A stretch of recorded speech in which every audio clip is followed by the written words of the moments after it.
이 물방아 썰이. 백두산의 여러 지맥들을 끼고 태어난 서간도의 농찬부락들이 들어서면 어디서나 힘차게 굽이치는 거울괴물을 보게 되고 그것을 동력으로 하여 나다를 찢는 물방아 소리를 들을 수 있었다. 달 밝은 깊은 밤에 멀리서 들려오는 그 물방아 소리들은 얼마나 쩌릿한 향수를 자아내곤 하였던가. 조선 이주민들의 눈물을 찢던 장백의 물방아들은 우리의 백두산 진출과 더불어 그 용도와 의미가 달라지게 되었다. 1936년 가을부터 장백 사람들은 그 물방아로 수없이 많은 나다를 찧어서 우리에게 보내주었다. 장백 땅에 걸어놓은 수십 개의 크고 작은 물방아들 중에서 원군 사업과 인연이 없는 물방아는 거의나 없었다. 물방아는 전인민족 원군 사업의 상징으로 나의 머릿속에 깊이 새겨져 있다. 우리가 백두산을 거점으로 오랜 기간 항일 전쟁을 할 수 있었던 것은 장백인민들의 적극적인 지지와 성원의 덕이라고 보아야 할 것이다. 장백 지방에서 인민혁명군에 대한 지원 사업을 맨 처음으로 시작한 것은 16도구 덕수골 사람들이었다. 우리가 장백에 나와서 처음으로 들린 마을은 신창동이었다. 신창동을 포함하여 16도구 골 안에 있는 마을들을 통틀어서 덕수골이라고 하였다. 우리가 들린 우친창동은 두 개의 골괴물이 합쳐지는 합수목 밑에 자리 잡은 40여 호 잘 되는 벽촌이었다. 그것에도 물방아가 있었다.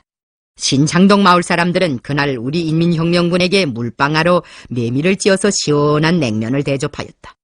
16도구 덕수골 사람들로부터 시작된 원군운동은 그 후 왕가골, 약수골, 지안개골을 비롯하여 온 서간도 땅을 부글부글 끓게 하였다. 며칠 건너 한 번씩 숱한 사람들로 모아진 원어물자 운반대가 쌀과 촌들을 이고지고 수림성 밀로를 따라 우리 밀영으로 들어오곤 하였다. 이에 급해 맞은 적들은 장백 일대의 무력을 증파하고 인민들을 들볶았다. 조금이라도 수상한 기미만 보이면 마을을 불사르고 사람들을 닥치는 대로 잡아가고 죽이었다. 공비에게 식량과 금품을 공급하거나 그와 연락을 취한 자는 통비로 인정하고 즉시 총살함. 이것은 당시 장백 현내 도처에 나붙었던 서슬이 퍼런 경고문이었다. 백두산 부근의 국경마을 사람들은 지하적 한 켤레, 성냥 한 갑도 마음대로 가지고 다닐 수 없게 되었다. 그럼에도 불구하고 우리 밀영들에는 인민들의 원어물자가 끊임없이 흘러들어왔다. 인민혁명군에 대한 장백인민들의 원어사업은 자기 자신의 사활적인 욕으로부터 시작된 자발적인 사업이었다. 그들은 혁명군을 돕는 길만이 조선을 살리는 길이라고 생각하였다. 그래서 원군을 위한 일이라면 죽음도 두려워하지 않았고 7, 8월 염천과 동지서 달의 폭설도 마다하지 않았다. 원군운동에 떨쳐나섰던 장백 사람들의 군상을 돌이켜볼 때마다 내 눈앞에는 영화동 촌장이며 조직원이었던 리울설의 아버지 리병헌의 강직하고 소박한 모습이 떠오르곤 한다. 그들 삼형제는 모두 장백지방 원군운동의 선구자들이었다. 1936년 말 우리가 거미골 미령에 있을 때 리병헌은 영화동 혁명조직에서 준비한 원어물자를 가지고 사령부로 찾아왔다. 그들이 가지고 온 많은 원어물자들 가운데서 지금까지도 인상 깊게 기억되는 것은 보통 버선보다 섬도 많이 두고 기장도 겁절이나 긴 통버선이었다. 짐짝 속에서 버선 한 컬레를 뽑아내어 발에 대보니 무릎에까지 와닿았다. 나는 영화동 여인들의 알뜰한 솜씨와 지성에 못내 감탄하였다. 이거 참 잘 만들었습니다. 내가 이렇게 칭찬하자 리병헌은 얼굴을 붉혔다. 장군님, 이 장백땅이라는 데는 눈이 깊습니다. 겨울에 발곤사를 잘못하면 고생이 막심합니다. 젖대면이었으나 나는 그가 매우 성실하고 겸손한 사람이라는 것을 인차할 수 있었다. 그는 자기를 내세울 줄 모르는 사람이었다. 짐꾼들을 이끌고 미령에 와서도 인설자라는 내색은 조금도 하지 않고 동료들의 뒤에 서서 조심스레 나를 쳐다보곤 하였다. 내가 버선을 넣지 못하고 이모저모로 살펴보고 있을 때 누구인가 쌀배낭 아구리를 터쳐놓고 이렇게 말하였다. 사령관 동지, 이것 보십시오. 일본 천황도 이런 보리쌀은 구경하지 못했을 것입니다. 그 순간 나는 자기 눈을 의심하지 않을 수 없었다. 백설같이 하얗고 정갈한 보리쌀. 이것이 정녕 억백미가 아니고 보리쌀이란 말인가. 쌀을 얼마나 정성껏 찧었으면 이다지도 깨끗하고 먹음직스러울까. 아버님, 수고가 많았습니다. 이런 보리쌀은 처음 봅니다. 어떻게 찧었기에 이다지도 새하였습니까? 4번 찧었습지요. 아니, 보리쌀이야 2번만 찧어도 밥을 해먹을 수 있지 않습니까? 정말 성의가 이만저만이 아닙니다. 우리 마을 아낙네들이 원래 그런 이약쟁이들입니다. 리병헌은 이번에도 공로를 마을 아낙네들에게 밀어버렸다. 이 쌀을 찢느라고 수고한 것은 남정들이 아니라 여인들이다. 쌀은 공룡만 들이면 찌울 수 있다. 4번이 아니라 10번도 찌울 수 있다. 혁명군을 위한 일인데 그거야 못하겠는가. 곤란은 밀정들이 마을을 돌아다니며 쌀을 찢는 집이 어느 집이고 그 집에서 무슨 쌀을 찢는가, 찌은 쌀은 어디로 날아가는가 하고 감시하는 데 있다. 그 감시를 피하느라고 부녀회원들이 얼마나 애를 쓰는지 모른다. 그들은 해산장에 가서 혁명군에 보낼 초원을 사서는 허리에 둘러 감거나 기저귀처럼 접어서 아이들에게 채운다. 여자들은 장마당 출입을 할 때마다 우정 아이들을 업고 간다. 눈치를 모르는 늙은이들은 고생을 사서 한다고 사설질이다. 그래도 여자들은 그냥 아이들을 업고 다닌다. 그래야 초원을 감출 만한 구실도 생기는 것이라고 하였다. 리병헌은 남정들이 고생하는 이야기는 한마디도 하지 않았다. 오로지 여성들의 수고에 대해서만 입에 올렸다. 그의 말은 나를 감동시키었다. 나는 배낭 속에서 보리쌀을 한 줌 움켜쥐고 냄새를 맡다가 나를 에워싸고 있는 사람들을 향해 말하였다. 일본 전황은 높아도 뿌리 없는 나무이고 우리는 보이지 않아도 튼튼한 뿌리에서 돋아난 새싹이니 우리가 받는 이런 좋은 쌀을 전황이 어찌 구경이나 하겠습니까? 영화동 인민들이 벌린 원군운동의 전모를 우리는 이듬해에 리을서를 통하여 상세히 알게 되었다. 그 해에 그는 우리 부대에 입대하였다. 그도 아버지처럼 자랑을 싫어하는 사람이었다. 더구나 자기 아버지나 어머니의 수고와 관련된 말은 거의 하지 않았다.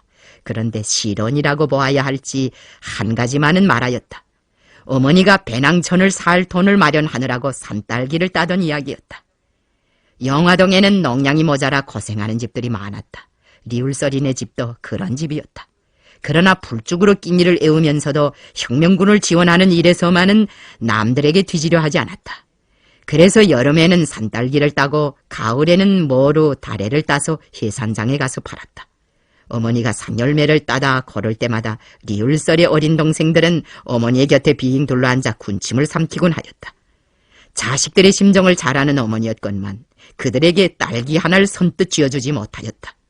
아이들이 딸기를 먹으면 혁명군에 바치는 지성이 그만큼 모자라게 된다고 생각하였던 것이다.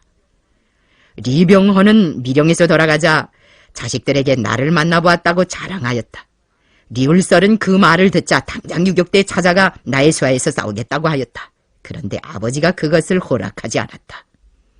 장군님 수하에 있는 군대들은 다들 늠름하고 총도 잘 다루는데 배잔뱅이에 호미자루밖에 모르는 내가 어떻게 감히 혁명군이 된단 말이냐. 좀 더 수양을 하다가 가거라. 리병헌은 즉석에서 그 제의를 일축해버리고 아들을 조국 광복회 분해 조직에 넣어 단련시켰다. 이듬해 여름에 그는 아들과 조카를 유격대에 보냈다. 사랑하는 자식들을 군대에 보내는 것은 원군 정신의 최고 표현이었다. 리병헌은 아들을 유격대에 입대시킨 후에도 혁명군에 대한 후원을 꾸준하게 하였다. 나는 1937년 늦봄에 천상수에서 다시 리병헌을 만나보았다. 그때 그가 가지고 온 물감들은 보천부 전투 승리를 경축하는 군민연합대회에 장식할 꽃과 깃발을 물들이는데 역인하게 썼다. 정령 장백 사람들이 우리에게 보내준 원어물자들에는 그 어느 곳에나 눈물겨운 지성이 깃들어 있었다. 당시 화전 농사를 하는 집들에서는 4명의 노력으로 1년에 기껏해서 20단 내지 30단, 한 단은 20말, 20단 내지 30단의 감자 소출을 낼 수 있었다. 그런데 농마 한 말을 내자면 11말의 감자를 갈아야 하였다. 그때 농마 한 말 값이 60전 내외였다. 농마 한 말을 팔았대야 지하적 한 걸레 값도 되지 못하였다. 그래서 술이나 엿 같은 것을 만들어 그것을 돈으로 전환시키었다. 수중에 돈이 있어도 물품을 마음대로 살 수 없는 세월이어서 그 한 점 한 점의 원군 물자를 마련하자면 실로 많은 노력과 지혜를 짜내지 않으면 안 되었다. 장백현 사람들은 그런 악조건에서도 별의별 물품을 다 장만하여 산으로 보내주었다. 장백현에 살고 있는 조선 사람치고 원군 사업에 참여하지 않은 사람이란 거의 없었다.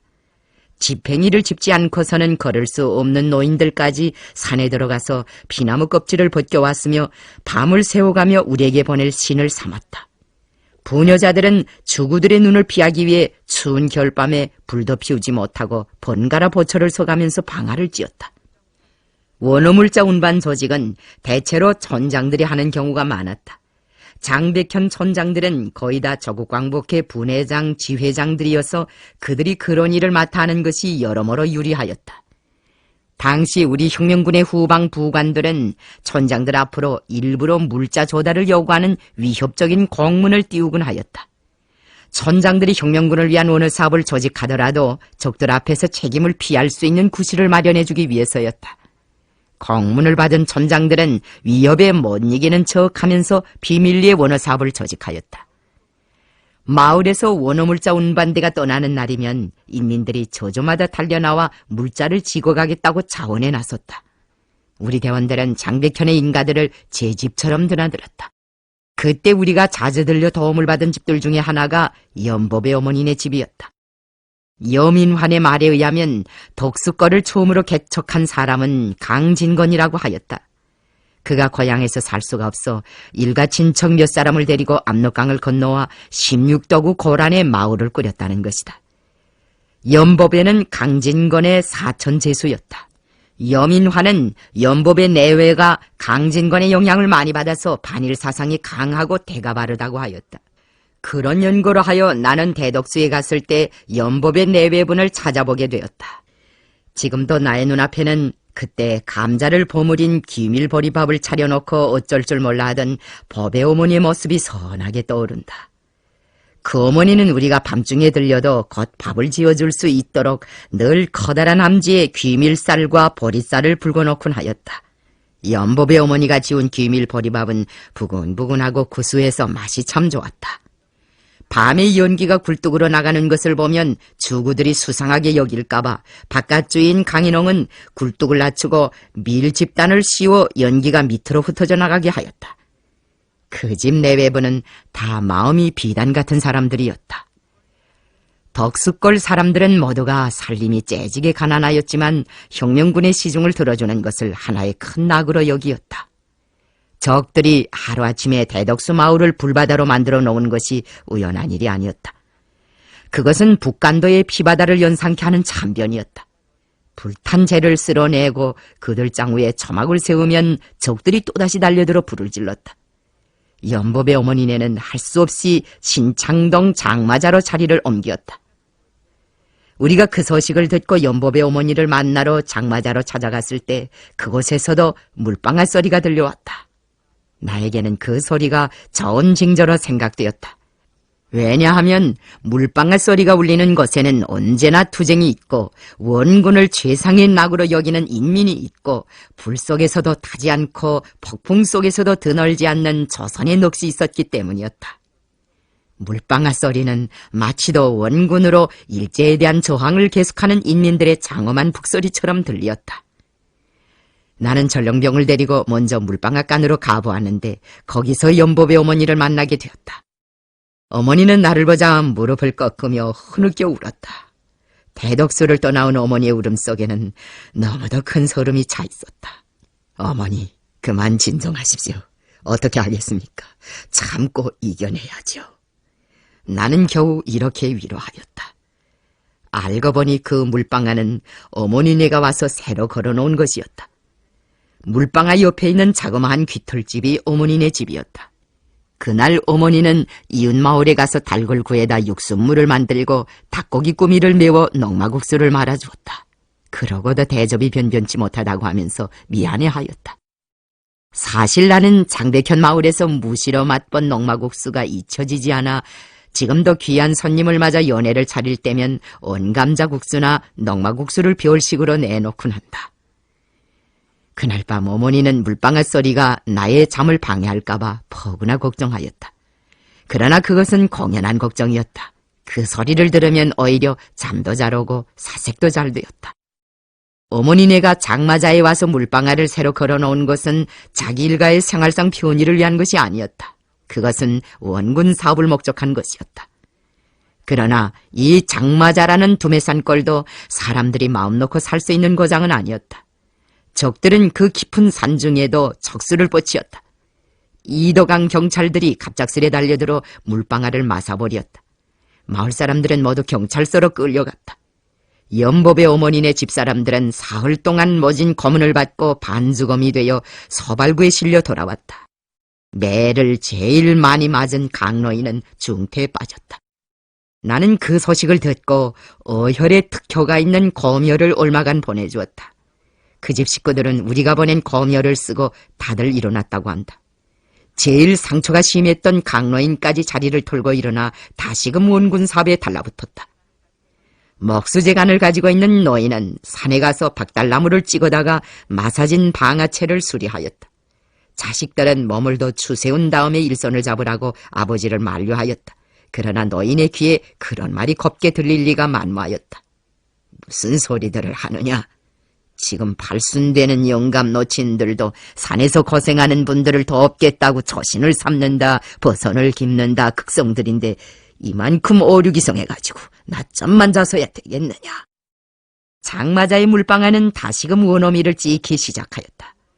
우리는 강인옥 노인의 부탁으로 그의 아들 강정군을 혁명군에 받아들였다. 그리고 그를 가까이 두고 늘 보살펴 주었다. 그런데 강정군은 그 후에 그만 아깝게도 전사하였다. 17도구 평강독에 있던 김세운이네 집도 혁명군을 성심성의로 도와나선 훌륭한 가정이었다. 김세운은 두 동생과 아들, 딸, 네 남매 그리고 친척들까지 모두 혁명투쟁에 참가시키고 그들의 사업을 적극적으로 받들어준 성실한 혁명가였다. 마국화의 애인 김세옥은 그의 동생이고 항일혁명 투사 김익현은 막내 아들이다. 맏아들도 조선인민혁명군에 입대하여 잘 싸웠다. 그는 입대하자마자 간삼봉 전투에도 참가하였고 후에는 국내에 들어가 정치공작을 하다가 적들에게 체포되었다. 나는 그가 15년형을 받고 권영벽, 리제슨 동무들과 함께 서대문 형무소에서 감옥살이를 하다가 1945년 봄에 학살당하였다는 말을 들었다. 혁명군의 미령으로부터 그리 멀지 않은 산간 오지에 있는 김세운의 집으로는 유격대 서부대들과 정치공작원들이 자주 드나들었다. 국내에서 미령을 찾아오는 혁명가들도 이 집에서 하룻밤씩 묵어가는 것이 예사였다. 그의 집은 인민혁명군 대원들과 정치공작원들이 무전 숙박을 하는 여인숙이었다. 그는 중국인 지주의 땅을 얻어붙이면서 거기서 생기는 농량을 몽땅 혁명가들의 뒷바라지를 하는 데 바치었다. 권영벽도 이 집에 거처를 두고 장대 견내의 당사업을 지도하였다. 우리 동무들은 김세운에게 따스포라는 별명을 붙여주었다.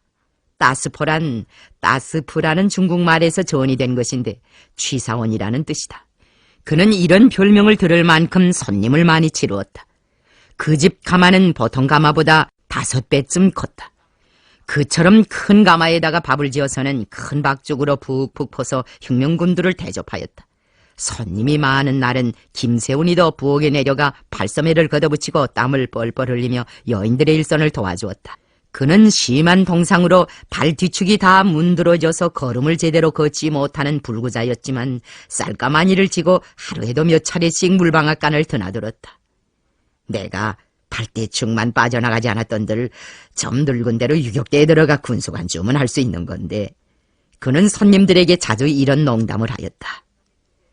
소장농의 처지에서 하루에 한 가마씩 밥을 지어 정치공작원들의 뒷바라지를 하였으니 과연 그 집에 무슨 나달이 남아 있었겠는가. 아마도 김세운 자신은 인일을 번진 때가 한두 번이 아니었을 것이다. 혁명을 지원하는 장백 사람들의 헌신성은 참으로 비길 데 없는 것이었다. 그들은 가산을 다 털면서까지 열정적으로 혁명군을 지원하였으며 정황이 요구할 때에는 목숨까지 바치었다. 1937년 5월에 이도강으로 오가는 노상에서는 젖먹이 어린아이와 한 여인의 시체가 발견되어 사람들을 놀라게 한 일이 있었다. 그 여인은 자기 집에서 유격대 부상병을 몰래 치료해 주다가 체포되었던 평범한 농촌 여성이었다. 일본군 헌병놈이 달려들어 치료 중에 있던 부상병과 여인을 본부로 압송하였다. 그런데 그 여자가 만만치 않았다. 그는 집을 떠날 때 품속에 슬쩍 간수해가지고 온 빼떡칼로 헌병 장교의 얼굴을 난도질한 다음 장교의 허리춤에서 권총을 빼앗아냈다. 그 덕으로 혁명군 대원은 구출되었다. 여인은 부상병이 멀리 사라질 때까지 권총을 틀어잡고 반시간 가까이 헌병 장교를 지키었다. 그러나 실신 상태에서 깨어난 헌병 장교가 여인에게 달려들어 권총을 빼앗고 그와 그의 아이를 군도로 무참하게 찔러 죽이었던 것이다. 이 사실은 얼마 후 한간에 새어나왔다. 어느 날 밤 여인의 시체가 감쪽같이 사라진 비상사건이 일어났다. 헌병대 놈들은 큰 변이라도 난 듯이 비명을 지르며 돌아갔다. 밀정들이 24시간 동안 줄곧 감시하던 시체가 쥐도 새도 모르게 자취를 감췄으니 귀신이 고칼 노릇이었다. 분명 이도강이나 그 근처의 어느 혁명 조직에서 기회를 보다가 잽싸게 시체를 빼내었을 것이다. 장백현에 가면 주경동이라는 마을이 있다. 그 마을에 이름난 혁명가들이 많았다. 빼똑할 영감 김영석도 주경동에서 투쟁하였다. 그도 위에서 이야기한 그 이름 모를 여성처럼 빼떡칼로 포성을 끊고 자기를 호송해 가던 일본군 장교놈을 찔러 눕힌 일이 있었다. 김영석이 유격대 입대하여 군수관으로 복무할 때 전우들은 그에게 빼떡칼 영감이라는 별명을 붙여주었다. 그때부터 그 별명은 김영석을 가리키는 대명사가 되었다. 그가 말년을 보내던 평양의 아파트 아이들도 그를 빼떡칼 영감이라고 불렀다. 그러나 아쉽게도 빼떡할 아주머니는 이름조차 남기지 못하였다. 여인의 도움으로 탈출에 성공한 부상병도 분명 대어로 무사히 돌아오지 못한 모양이었다. 언제인가 나는 주경동 지하조직원인 지봉팔로인의 집에 두 대원을 맡긴 적이 있었다. 석병으로 앓고 있던 김영연과 부상을 입은 신입대원이었는데 이름은 잘 기억나지 않는다. 지봉팔로인은 그들을 2달 동안이나 정성껏 치료해 주다가 적들의 토벌에 목숨을 잃었다. 적들이 주경동에 달려들었을 때 지봉팔로인은 혁명군 대원들을 산으로 다 피신시키고 혼자서 집을 지키고 있었다. 자기마저 집을 비우고 피해버리면 적들이 혁명군을 찾아 뒷산을 수색할 수 있다는 점을 고려해서였다. 적들은 혁명군을 내놓으라고 울러매었으나 너희는 모른다고 잘라맸다. 적들은 가죽 피대로 그의 얼굴을 사정없이 후려쳤다. 너희네 얼굴에서는 대뜸 선지피가 흘러내렸다. 하지만 내가 반복되고 쌍욕지거리가 잦아질수록 너희는 더 굳게 입을 다물었다. 적들은 산채로 묻어버리겠다고 하면서 구덩이 속에 노인을 세워놓고 가슴에 정구를 들이대며 혁명군 부상병이 피신한 것을 대라. 그걸 대기만 하면 상금을 주고 안 되면 구덩이에 묻어버려 구대기가 되게 하겠다고 위협하였다. 그래도 너희는 여전히 입을 열지 않았다. 악에 바친 원수들은 그를 구덩이 속에 세워둔 채 총살하였다. 너희는 운영 직전에 마을 사람들에게 소박한 부탁을 남겼다. 우리 군대를 잘 도와줘. 그래야 새 세상이 빨리 온다니까. 지봉팔로인의 최후와 관련된 이 사건은 그 후 주경동 사건으로 불리우게 되었다. 나는 훗날 김영연 동무의 보고를 듣고 그 노인의 최후에 대해 알게 되었다. 한평생 땅을 뚜지며 소박하고 깨끗하게 살아온 어진 농민이 어떻게 되어 죽음을 앞둔 순간에 자기를 매장하게 될 구덩이 속에서도 그처럼 태어날 수 있었으며 거인처럼 꿋꿋이 서서 마지막 순간을 빛나게 장식할 수 있었는가. 우리 군대를 잘 도와야 새 세상이 빨리 온다고 한 지봉팔로인의 유언은 인간에게 있어서 신념이 얼마나 중요하며 신념을 가진 인간이 얼마나 위대한 힘을 발휘하는가를 우리 모두에게 절절히 깨우쳐주고 있다. 장백현 사람들은 위험을 무릅쓰고 지어 목숨까지 바쳐가며 우리 혁명군을 도와주었지만 보상은 조금도 바라지 않았다. 나라가 해방된 후에도 내가 이런 사람이여 하고 제 얼굴을 내민 사람이 하나도 없었다. 연법의 어머니는 나라가 해방되자 자식들을 데리고 해산에 건너와 살았다. 그러나 자기가 어디에서 산다는 것을 10여 년이 지나도록 우리에게 알리지 않았다. 나는 1958년에 현지 지도차로 양강도에 갔을 때에야 비로소 연법의 어머니가 해산에서 살고 있다는 것을 알게 되었다. 역에서 어머니를 만났는데 머리에 흰서리가 내려 있었다. 어머니, 정군이 더 먼저 가고 정군이 아버지도 세상을 떠나고 오늘 이렇게 머리에 흰서리가 내린 어머니를 만나니 나는 목이 메어 뒷말을 이을 수가 없었다. 연법의 어머니의 남편인 강인홍 노인은 혁명군을 도와준 일로 경찰서에 끌려가 매를 맞은 그 오혈로 피를 토하고 절명하였다. 나를 부둥켜 하는 어머니의 눈에서는 눈물이 쏟아져 내리고 있었다. 어머니, 난 그 전에 어머니네 집을 제 집처럼 드나들었는데 이런 법이 어디 있습니까? 해방이 되어 10년 세월이 지나도록 왜 나한테 찾아오지 않았습니까? 편지라도 한 장 하면 안 된답니까? 나는 어머니의 터슬터슬한 손을 쓸어만지며 섭섭한 말을 하였다. 내라고 왜 평양으로 장군을 찾아가고 싶은 생각이 없었겠어. 하지만 장군을 찾아뵙고 싶어하는 사람이 나 하나뿐이겠나요? 모두가 찾아가면 늘 바쁘신 장군께서 어찌 나라 종사를 바라볼 수 있겠소. 이전날 우리를 보면 신발이 벗어지는 줄도 모르고 덩구 밖으로 뛰어나오던 그 열정적인 장백 사람들이 해방된 조국에 돌아와서는 자기 존재를 세상에 크게 알리지도 않고 조용히 살아가고 있었던 것이다. 나는 그 후 인차 연보배 어머니를 평양에 모셔왔다. 그리고 경치 좋은 대동강변에 집을 잡아주었다. 항일 혁명의 나날에 우리를 빌어서 도와준 장백 사람들은 다 이런 사람들이었다. 앞에서 잠깐 언급한 김세훈이도 1937년 가을부터는 국내에 들어가 운흥, 버천, 무산, 성진, 김책시, 성진 등 여러 곳을 돌아다니며 지하조직을 꾸리고 원군 사업을 보장하였다. 그 후에는 더문에 건너가서 해방되는 날까지 우차꾼으로 가장하고 지하활동을 하였다.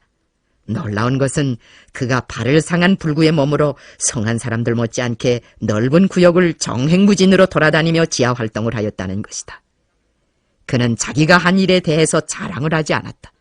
그가 진행해온 국내 활동에 대한 자료들은 오랜 세월이 지나서야 우리에게 알려지게 되었고 역사가들의 주의를 끌게 되었다. 어찌 이런 사람이 김세훈 뿐이겠는가? 그 당시 소간도 사람들의 다수가 조국광복회 회원들이었는데 지금식으로 표현한다면 그들 모두가 숨은 영웅, 숨은 공로자들이었다. 적들은 인민혁명군과 인민과의 연계를 끊어보려고 집단부락을 만들고 포대와 토성과 철조망으로 원군의 강줄기를 끊어버리려고 하였지만 백두산으로 흐르는 소간도 사람들의 마음까지 가두어둘 수는 없었다. 집단부락 안에 자위단장, 전장, 성문지기들의 대부분이 우리 사람들로 되어 있었으니 적들의 집단부락 소동은 하나의 웃음거리 만화국에 불과하였다. 백두산 근거지는 동만 근거지에 있을 때보다 주민지구와의 거리가 훨씬 더 멀었다. 그러나 군민의 연계는 반대로 더 깊었다고 말할 수 있다. 오가는 정도 더 열렬하였다. 인민을 믿고 백두산을 조선혁명의 새로운 채권지로 설정할 때 우리가 인민에게 거은 기대는 헛되지 않았다. 깨끗한 애국 충정과 혁명군에 대한 순정을 지닌 백두산 근거지의 인민들은 기대와 상상을 초월하는 원군 운동으로서 적들을 아연실색케 하였다. 장백현 사람들은 혁명적 원군 전통의 모범을 창조하고 빛낸 영적인 인민들이다. 원군 사업은 각계각층, 각촌, 각호, 남녀노소를 다 포괄하는 범국민적인 운동으로 발전하였다. 우리는 그 원군의 뒷받침을 받아 적과의 어려운 대결에서 백전백승하였다. 광활한 소간도 땅을 누비며 흐르는 원군의 대하를 보면서 나는 조직화된 인민이 얼마나 위대한 힘을 낳는가를 새삼스럽게 절감하였다. 농허가 세 집밖에 안 되는 등판이나 골짜기에도 조직은 다 들어가 있었다. 그런 동네에도 통신원들을 시켜 짤막한 글적지 한 장만 보내면 사람들은 잠을 자다가도 벌떡벌떡 깨어나 혁명군이 심리밖에 와 있는데 우리 마을에 와서 식사를 하겠다고 한다. 어서 빨리 자비를 해서 그분들께 돈밥을 지어드리자고 하면서 불이 나게 식사 준비를 하곤 하였다. 쪽지 편지 한 장이면 조직을 동원하여 서간도 인민을 한꺼번에 백두산으로 부를 수도 있었고 백두산 꼭대기에 올라가서 조선 독립 만세를 외치게 할 수도 있었다. 서간도 사람들은 1936년 가을부터 우리의 구령에 따라 움직이는 조직화된 인민으로 되었기 때문이다. 우리나라 속담에 구슬이 서말이라도 꿰어야 보배라는 말이 있다. 서간도에서 살고 있던 그 개개의 사람들은 다 구슬에 비길 수 있는 귀중한 존재들이었다. 그 구슬을 보배로 만든 것이 바로 서간도를 우리 세상으로 만든 조국광복회 조직이었다. 만일 우리가 소간도 인민들을 조직적으로 결속시키지 못했더라면 어떻게 되었겠는가? 그 개개의 구슬들은 적들에게 각계 격파당했거나 진토에 묻혀 빛을 잃었을 것이다. 제 아무리 애국애적으로 불타는 인간이라 한들 혼자서야 무슨 맥을 주겠는가. 그러기에 나는 혁명을 하는 사람들에게 있어서 가장 큰 재부는 조직이라고 늘 말한다. 자주화를 지향하는 각국의 혁명가들과 인민들에게 있어서 조직이 가지는 의의는 영구 불변하다고 말할 수 있다. 시대가 달라진다고 하여 조직의 역할이 감소되는 것도 아니며 혁명이 승승장구한다고 하여 인민대중의 조직화를 약화시켜도 되는 것은 아니다. 대중의 조직화는 주권을 존치하기 위한 투쟁을 위해서도 필요하지만 주권을 존치한 후의 국가건설을 위해서도 필요하며 공산주의 사회를 건설한 다음 그 성과에 토대하여 혁명을 계속해 나가기 위한 투쟁을 위해서도 필요하다. 혁명의 끝이 없는 것처럼 대중을 조직화하는 사업에도 정점이라는 것은 있을 수 없다. 이것이 바로 사회 발전의 생리이며 발전된 사회를 건설하기 위해서 투쟁하는 모든 사람들이 중시하지 않으면 안 되는 법칙이다. 우리는 지금도 인민대중을 조직화하고 있지만 공산주의 사회를 건설한 다음에도 인민대중을 끊임없이 조직화할 것이다. 그리고 조직화된 인민대중의 힘으로 이 땅에 영원히 부강번영하는 자주적인 사회를 건설하고 우리 조국과 우리 제도를 철벽으로 보유할 것이다. 40년대 초에 일제가 소위 일서설린 정책으로 세인을 기만하면서 조선공산주의자들의 고군 독전을 떠버리고 우리의 투쟁에 찬물을 끼얹을 때에도 히틀러 독일이 모스크바를 향해 파죽지세로 침공에 들어가면서 공산주의자들의 비참한 종말을 운운하고 있을 때에도 나는 왕청과 장백의 물방아를 생각하면서 힘을 얻고 신심을 간직하였다. 세계 최강을 자랑하던 미제와 그 주정국가 군대를 대적하여 싸운 시련에 찬 전하의 나날에도 나는 장백의 물방아를 회상해보면서 내일의 승리를 확신하였다. 물방아 소리를 상기하면서 승리를 확신했다고 하면 이상하게 생각할 사람도 있을 수 있겠지만 그것은 사실이었다. 나는 분명 장백 마을들을 드나들 때에 그 물방아들에서 우리에 대한 인민의 절대적인 사랑과 확고부동한 지지 성원의 의지, 죽음 앞에서도 변할 줄 모르는 지절을 보았던 것이다. 일시적 후퇴 시기에 나는 리국러 선생과 함께 동로강, 장자강, 동로강 기슭을 거닐면서 그에게 장백의 물방아 이야기를 해준 적이 있었다. 백두산에 있을 때 장백 사람들이 물방아로 원호미를 찌어보내서 우리가 굶지 않고 싸웠다는 것. 원수들이 마을을 불사르고 물방아를 마사보려도 물방아 소리는 없어지지 않았다는 것. 인민에게 의거하고 인민의 힘을 발동하면 그 어떤 강적도 물리칠 수 있다는 것을 여러 번 강조하였다. 그러면서 그때 장백에 있는 조선 사람들은 자그마한 골개물에도 물방아를 걸어놓고 쓸모있게 이용하였는데 이 넓은 동로강물을 그대로 내버리는 것은 너무도 아깝다. 전쟁이 끝나면 이 강을 막아서 큰 수력발전소를 건설하자고 하였다. 항일무장투쟁 시기에 이룩된 원군 전통, 군민 일치의 전통은 위대한 조국해방전쟁의 나날을 거쳐 더욱 불패의 것으로 확대 공고화되었다.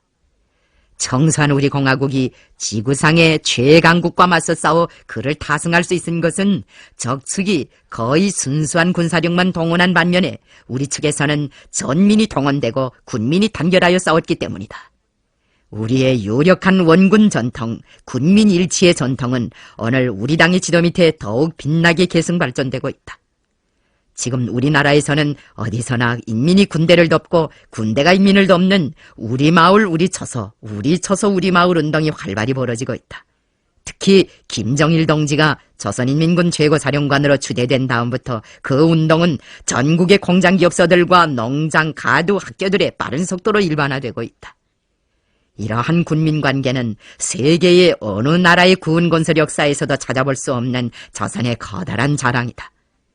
군대와 인민이 하나로 뭉친 이 위대한 힘이 있음으로 하여 우리는 그 어떤 원수들의 위협과 공갈 앞에서도 놀라지 않는다. 나는 일심단결 군민일치를 조선혁명에서 이룩한 가장 빛나는 성과의 하나로 여긴다. 항일대전의 나날에 듣던 물방아 소리는 지금도 내 귓전에서 사라지지 않고 있다. 그 소리와 더불어 수없이 많은 장백 사람들의 얼굴이 눈앞에 삼삼이 어려운다. 그들 중 교수대의 이슬로 사라진 이는 몇이고 감방에서 숨진 이는 얼마인가. 원군의 길을 걷다가 백두설령에서 몸을 얼구고 쓰러진 사람은 또한 얼마이랴. 그들의 은공을 생각하면 머리가 숙어지고 감사의 정이 가슴에 차넘친다.